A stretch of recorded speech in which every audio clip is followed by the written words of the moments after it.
I know we're hot, I know we're in the basement, and so there's a lot of things that are going through our minds, and we're very tired, but I want this to be sort of this reflection piece as we go from hearing all of the issues and stuff that came up, to more on the what are the opportunities and how do we go forward.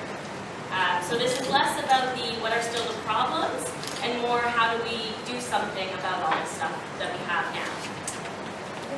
And then I talked a little bit about the format. The other thing I do want to mention is that I put little sticky notes on everyone's table, so little pieces of paper.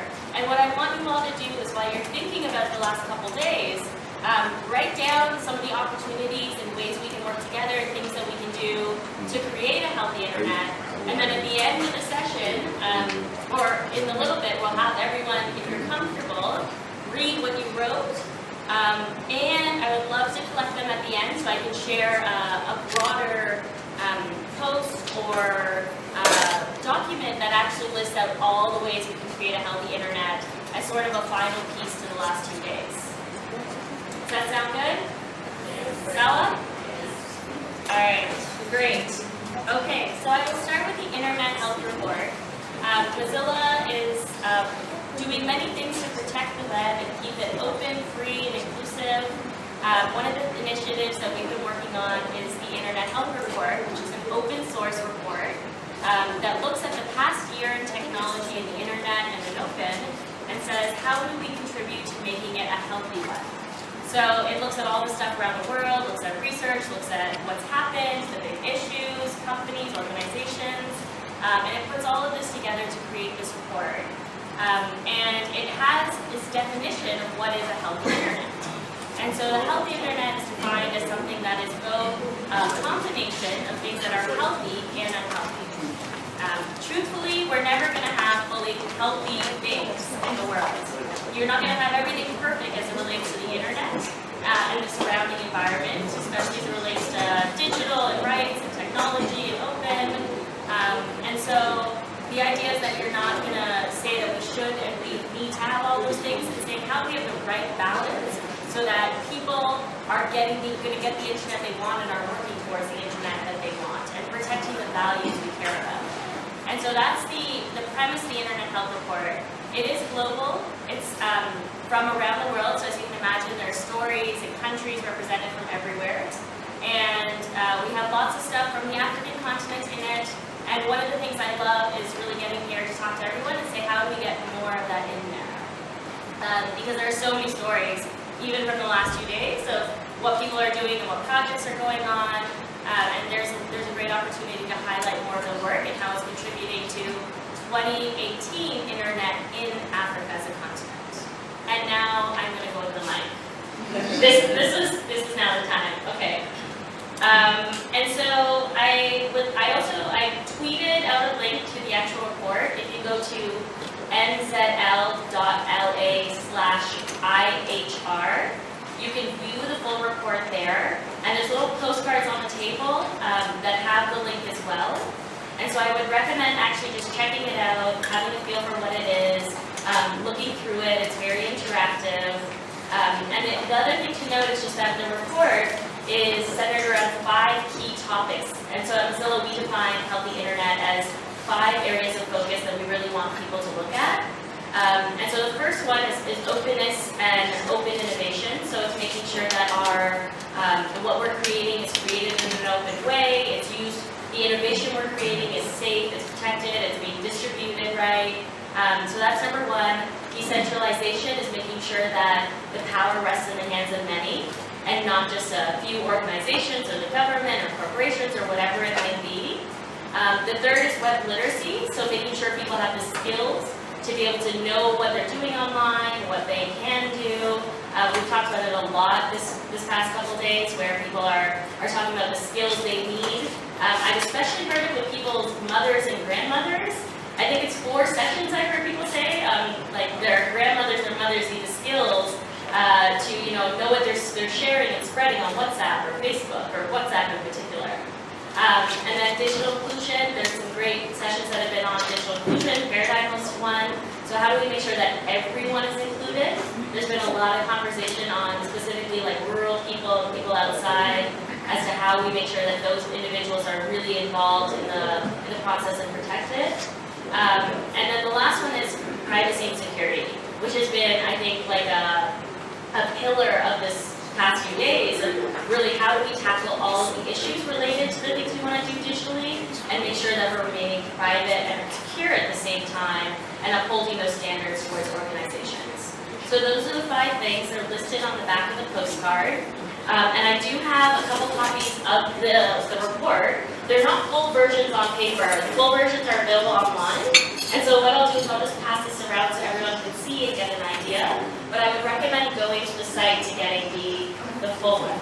I only have 2, so we're going to have to just share them and pass them around. So everyone just make sure we're taking a look and passing it.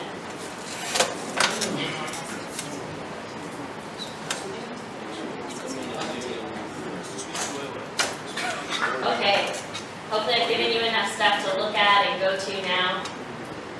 The 3 things I do want to mention with this crowd and this week is there's three ways to participate in the Internet Health Report that I want to call out. So those were a little bit of an example of the Internet Health Report and just what we're doing at Mozilla. I have 2 stories that I want to cover, and then I actually want to pass it over to the 2 people sitting beside me. So I'll go through them fairly quickly. At Mozilla, we talk a lot about, 1, helping support local organizers, but then advocating for the rights of people online. And we do them both, and we do them globally, so there's a lot of work that goes into both of those sort of stuff. And I want to share 2 examples on how we're doing each one of those. One in particular, I really wanted to share because it's been coming up all day for me, and yesterday and the day before, is sort of the accountability piece. So how do we how do we hold the organizations accountable to helping us online or protecting us? And so one of the things we launched on the advocacy front is a huge campaign against Facebook. Again, sounds kind of harsh, but an advocacy campaign urging Facebook. We've launched this in the last few weeks or a month, so as you know, it's been mentioned many times. Obviously, Cambridge Analytica, there's a lot of stuff that has come out that has made people very conscious of how Facebook has been using individuals' data. So a few weeks ago, we launched one campaign, which was a petition, and it was asking Facebook specifically to be more open and clear and communicate how they are using individuals' data or friends' data through third-party apps. And so that's pretty much what we were targeting, was that one thing. How do you be clear and share? And so what we've done, we released the petition. Within, I think it was like a couple or few weeks, 75,000 people signed it. And what was a huge win was that Facebook is actually changing the way that stuff is handled online. So for us, as we talk about online organizing, that's a huge piece to actually hold organizations accountable and put pressure on them to actually see real-life changes. We have another petition right now with Facebook, and I will tweet out the link to it, but it's asking them now to have more lean data practices, to not just opt in people as it relates to their data online and on Facebook, and as it relates to the internet, because right now Facebook is using that data elsewhere. So we have been releasing this petition, we're getting signatures, we're trying again to put pressure on Facebook, and we're going to continue doing this. Because there's a lot of accountability that we as an organization at Mozilla and other people really have to do to put the pressure on and make the changes we want to see. And so that's one on the advocacy front. And then the second example is we've been working on an education program with the partnerships in Rwanda. So there's been a huge education push in Rwanda to make it a digital literate country. Has anyone heard about that or know what's going on there, like Smart Rwanda? Yes, okay. So we've been working with a few partners, specifically the government of Rwanda and Digital Opportunity Trust, to say how do we make this country, albeit it's a smaller African country, so it's a little easier to say country, how do we make this country literate, and what do we have to do? So what we've been doing at Mozilla and Digital Opportunity Trust has been training ambassadors, young youth in the community, about 40 to 100 of them. We're going through phase 1, 2, and 3. We've been making sure that we're training people to be able to go out into the local communities and actually teach people what they're doing on their mobile smartphones, making sure that they know the internet is more than just Facebook or WhatsApp, and then how to use it, what to do with their local businesses, what they can learn about it, what they can put online, what they can share online or take from online, what they can collaborate with women in rural areas. And we have hundreds of these clubs now in Rwanda really working on making the people literate and understanding what they can use and leverage with the internet. And so we're seeing things like communities gathering, being able to teach each other, and also collaborating in a way that they haven't been able to do, and do these completely new projects that are both online and offline. One of my favorite examples is there's a community that's created a pig rearing business. I don't necessarily know what pig rearing is and how they've been able to do it, but what they've been doing is creating this group where they can connect and learn about it from other parts of the country, how others are doing it. Then they're putting their businesses online and actually talking about it, and then they're actually fueling the economy, their local area, with money by selling these pigs and doing work with them. And so you're seeing these economic developments because of the internet that are just huge. Okay, so that was a lot. So that's a lot about what Mozilla is doing. You know, a couple projects as it relates to both holding organizations accountable and projects we're doing locally in Africa. And I want to pass the mic and ask some questions to my two friends here. And there's a reason that I picked Ifram and Chioma to represent, because they work closely with Mozilla and the work that we do. They've been great friends and allies and contributors to the mission of creating a free and open internet. And they represent the two examples locally in Africa of how to do that. So they represent both the how do we do that on an advocacy side, working with institutions, the government, civil society, and then, which is Ifram, and then how do we do that on the local organizing side, working locally in the communities to actually create change on the skill levels and all that sort of stuff, which is Chioma. And so those are the two sides I really want to dive into. And I'm going to start by just asking them a few questions, and we can create a dialogue. And then also, if you, just a reminder, because I know a lot of people have joined, we are wanting people to write down suggestions and opportunities from the last 2 days of how to make a healthy internet. So if you have ideas and actual action items of ways we can do that locally in Africa or in your country or community, put it down on the post-it note. We're going to get people who want to save them at the end and after the question period, and submit them so we can have a track record of all the ways we're seeing opportunities from this past 2 days. Okay, so I'm going to start with my first question over here. So I did mention your name, but please reintroduce yourself. Talk about what you're doing in the local community, and how is the work you're doing contributing to a healthier internet in Africa? Let's start. Hi everybody. I'm Chioma. I run Mozilla clubs in Bauchi, and I also founded the STEM Chess Initiative. Okay, actually I launched the ATBU Campus Club in Bauchi, and actually something caught me with Mozilla. I like the fact that they wanted to engage people. They wanted to make the internet open and a free resource. And I learned something from my own self as a developer. I'm a developer. I'm a programmer with ATBU, with Federal University in Bauchi. So while I was growing up becoming a developer, I used fake software, as in I used pirated software. I cracked them and all that. Yeah, that's the truth. That's the truth. Let's be real, right? Am I lying now? So, I want us to be real, and it was because of the price. Then, when the first time I wanted to buy, I wanted to know the price of an OS. It was 13,000. I was just in year 2 or year 1. Then I was really desperate to get a PC. So, well, that's the easiest I could get. Someone just gave me a cracked one, 200 naira. So I took it. You know, it's easy. Then. But over time, I've learned, so I started using Linux actually recently, because I realized something. We need to collaborate, we need to learn to, I've learned from open source, I've gained from open source. And when I saw what Mozilla does, how they, through the clubs, people's skills are built, people contribute, I was really fascinated and I wanted it to be in my community. And I'm able to teach people. People come to meet me and say, mentor me. Fine, then join the club, that's just it.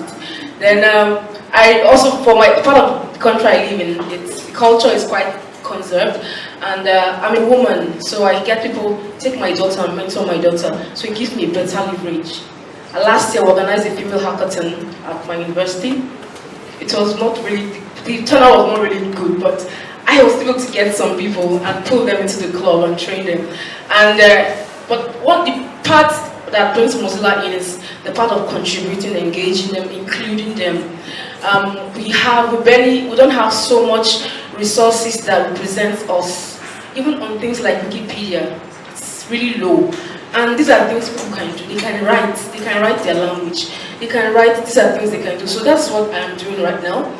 So the STEM Test project takes me to secondary schools. So when I get to secondary schools, I introduce them to Mozilla clubs too, aside the STEM, for those that are passionate about anything digital or web. So we use the opportunity to give them the web literacy and all the safety online things we do. So through the STEM Test project, we reach out to secondary schools.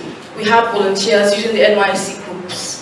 And for those of you that are Nigerians, we use NYC. We got a recently, late last year, we agreed with NYC, and a lot of companies are very interested because they learn. We train them, they learn too. So they go with us to these schools. We just train them, they go to the schools and start training these people. Then we open them to opportunities, to labs, computer labs, they learn, and some of them start contributing. So this is what I do. Thank you. Hi everyone. Hi everyone. How many of you are sleeping because the lunch was so good? My name is Ephraim Kenyanito. I am Kenyan and I love the internet. I work at Article 19. It's a global organization where we fight for freedom of expression and information online and offline. And in Africa, we have presence in 3 countries with staff and offices in Kenya, working in Eastern Africa, 14 countries, in Tunisia and in Senegal. And we try to make sure that the internet and freedom of expression, both online and offline, is guaranteed. So for me, I work on the online bit. I lead the digital rights program for Eastern Africa from the Kenya office. So whenever you're in Kenya, ping me. Yeah, tweet at me. Yeah, so Article 19, we have been working mostly on policy to try and make sure that the internet is open. And I'll give the 3 levels of policy that we work in. At the grassroots level, what are our journalists, our bloggers, our users, our community people that we've trained on freedom of expression issues telling us are the priorities? Regional, what is important at the regional and national level, and then at the international level. So sometimes you'll find our countries, and this is very common in Africa, where our governments say this at the international level, at the UN, we are committed to providing this. But then coming to your country, they are still jailing journalists are disappearing, but nothing is being done. So we try as much as possible to hold them accountable to their commitments at the international level, and hold them also accountable to their what the constituents are saying, and also hold them accountable to what the national and regional instruments hold them accountable for. So I'll say some of the tools that we use. So that's the strategy, the 3-pronged strategy. One of the tools that we use is the Universal Periodic Review, which is the UN every 4 years reviews a country and holds them accountable. You say that you're going to follow human rights, but then you haven't been doing this, and it's open for every person and every organization, NGO to submit comments to the UN Universal Periodic Review. Accountability, going back to your issue about accountability, holding the governments accountable. And then at the African Commission has, every African Union member has a review at the African Commission on Human and People's Rights, holding them accountable. This is happening this week in Mauritania. We have some of our colleagues there putting to task the Eritrean, the Rwandese, the governments that we work with, to task on their commitments at the African Union and international level. And then at the national level, courts, working with courts working with governments, working with ministries, to hold them, to make sure that they respect freedom of expression online and offline. And I'll give the example of courts for the Eastern Africa. I'm not going to talk about the MENA region, the Tunis work and the Senegal work, but this is just an example of what we have been doing, and we need more partners to work with on this. We have around 6 cases that we've worked with, and most of them we've won on different issues from privacy, access to the internet or access to information, security issues, business and human rights, and freedom of expression in general. So I'll give a story from last week. So this is a case we've worked on for the last 1 year.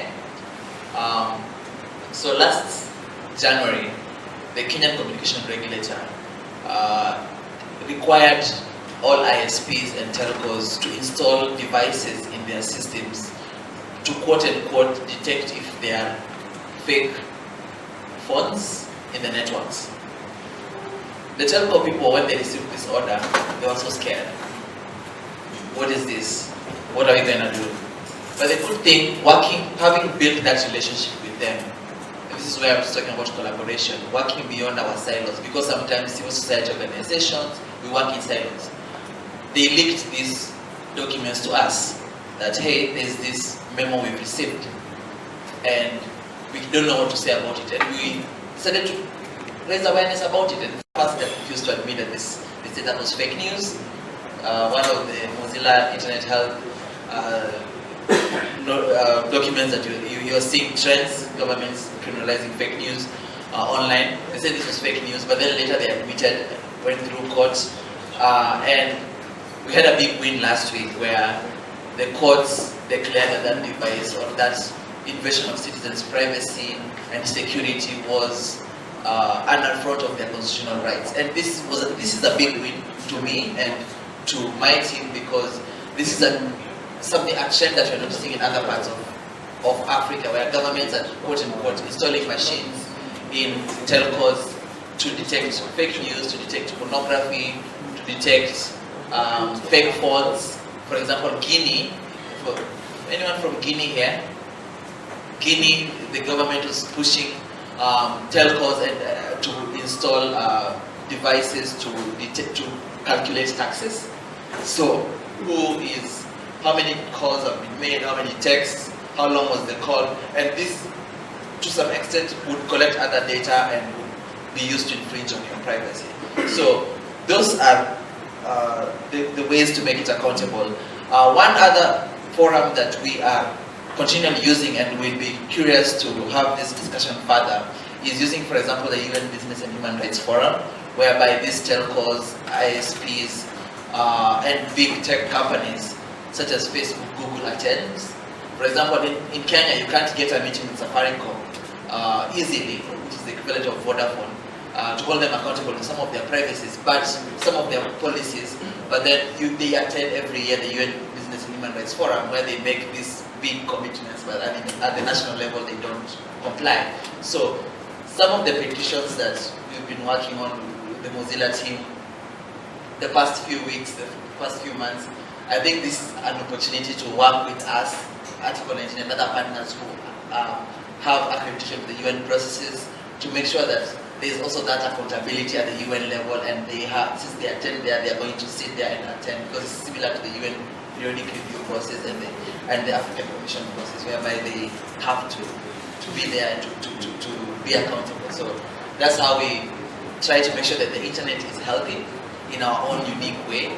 Not everybody can do the same thing to make sure that the internet is healthy, but for us, we try to make it healthy from the policy level, because if it's not healthy from the policy level, at the technical level sometimes, you're forced, for example, Uganda, there's the anti-pornography law, which requires the ISPs to install a detection mechanism, a porn detector. We don't know what the tool that is. It's classified national secret, national security secret, but that makes it unhealthy. Deep packet inspection is unhealthy as a practice, and use of SIM boxes is unhealthy when you install them in telcos. So for us, we come from the policy angle where we try to push back on those impositions, because sometimes policy people are disconnected from the tech side, whereby you are, like for example, for me, before I got very interested in the tech side, my training is legal.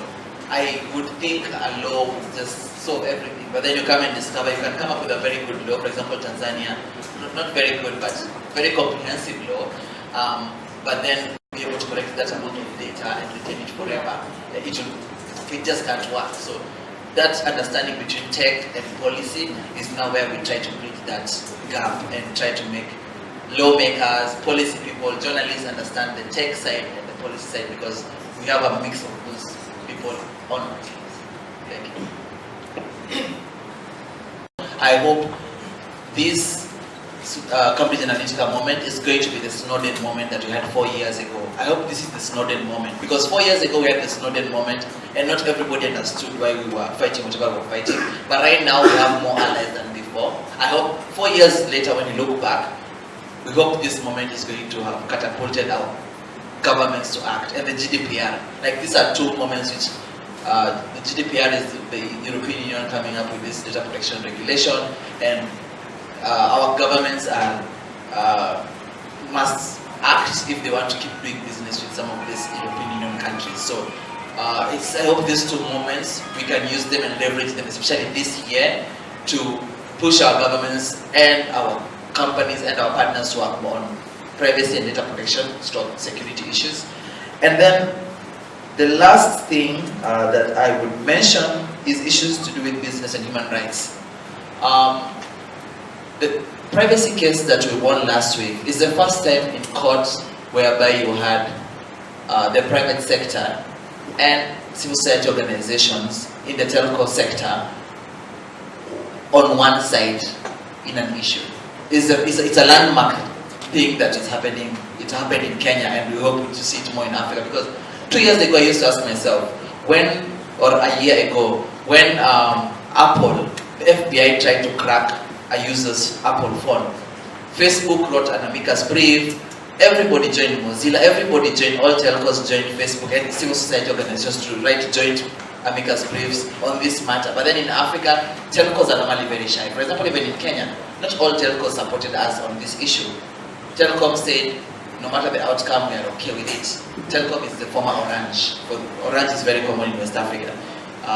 But then Safaricom, Vodafone, who we've been working on closely, and Liquid among others, were pro-human rights. So trying to get also telcos to care about it. So business and human rights, trying to reform business practices at the local level. Because right now Cambridge Analytica doesn't really resonate with everybody here. Not everybody care. Why should I care about Cambridge Analytica? But then look at that telco that has your data and sells it somewhere. Or I'll give you the example of this judge who I'm not going to mention, but I've worked closely with 6 years ago.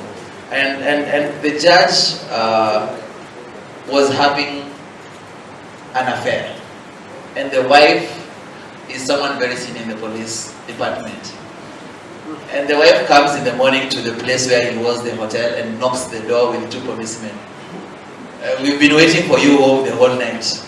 So you've been here.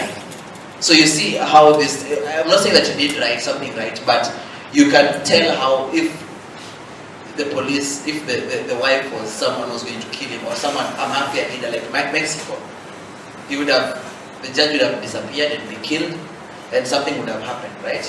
So if your telco can just easily hand over your data to someone, and we don't know the intentions of this person, are they going to kill you? Are they going to make you disappear? Journalists have disappeared in parts of the world. Normal people have disappeared. Right now, maybe I'm powerful, I'm married to you, and I'm just asking who is he having lunch with? Who is she having lunch with? I don't know the context, but I just follow that person, get his data, and get him killed. I don't have to know exactly whatever you're discussing, but you've had lunch with my wife 3 times. Why are you having lunch with him? So this is something which a trend which we need to think about here in Africa, whereby telcos have powerful people can. Right now there's a trend, and if you're on Twitter, please look it up. Hashtag Ifikie Wazazi. Ifikie Wazazi. So that was last week, but one whereby you as young people, high school or campus students, you go take pictures, photo shoots. You know those photo shoots that young people love taking. You are so in love, and you take those photo shoots, and you hope that you will be memories between you and your loved person, and they will not be shared. But then these photographers have been retaining these pictures and promoting them on their pages. Hey, come take pictures. I take really nice pictures. Look at this couple. They were taking this picture in this position. I can take you similar positions. And this data is being held and being used to promote other businesses, as a part of advertisements. Like right now I take a picture of you and I use it as an advertisement on the billboard. Maybe you should get some money out of it, or not. I shouldn't misuse that data. So business and human rights, trying to make sure that businesses respect human rights. That's another thing, that's a trend that we can use to make the internet healthy and to monitor the internet. There's so much to unpack in those two statements. I'll say a couple things. So, Ifram, I've heard you talk about the countries that have data protection, and I heard you say it yesterday, I hear you saying it again. It's so important that we do more of this to protect ourselves. And there's a lot that we can do and we should do across Africa and across the different countries. And then as we speak to gender, harassment and so many issues for women are really preventing them from being online across the continent in many countries, especially in rural areas.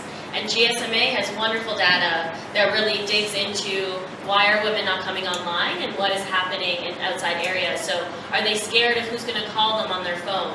Are they scared of being harassed online or someone saying something against them?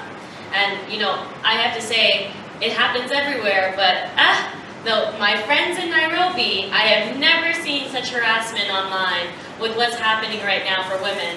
Women who are sharing their thoughts, their opinions. We're seeing this in journalists, but it's happening, and it's happening in places where I don't want that to be my future of the internet, and a place where I think I have to leave the internet because of it. I like my smartphone, I want to keep it. And this morning, Jessica from SMEX was talking about how we need to share openly our research. And it got me thinking, and I do this a lot at Mozilla on the open front, is that there are so many organizations and people here that are working on research as it relates to digital rights, access, advocacy, and others. Now, who's sharing this research? Do we have one spot where all of this is together? I don't think so, because everyone's telling each other that they're doing different things, and it's good to be doing this work, but we need to openly share it, and we need to be able to leverage it as others share it and do the research that we can leverage somewhere else or use it at other places. I talk a lot about Mozilla Internet Report being an open source report, which means a lot of the times we're gathering other people's research because so much research exists already, and so much research exists that is not shared. And we need to be able to share it so that we can collaborate and use it, and then be able to, help the IFRAMs and Chiomas in the world to do the work that they need to do.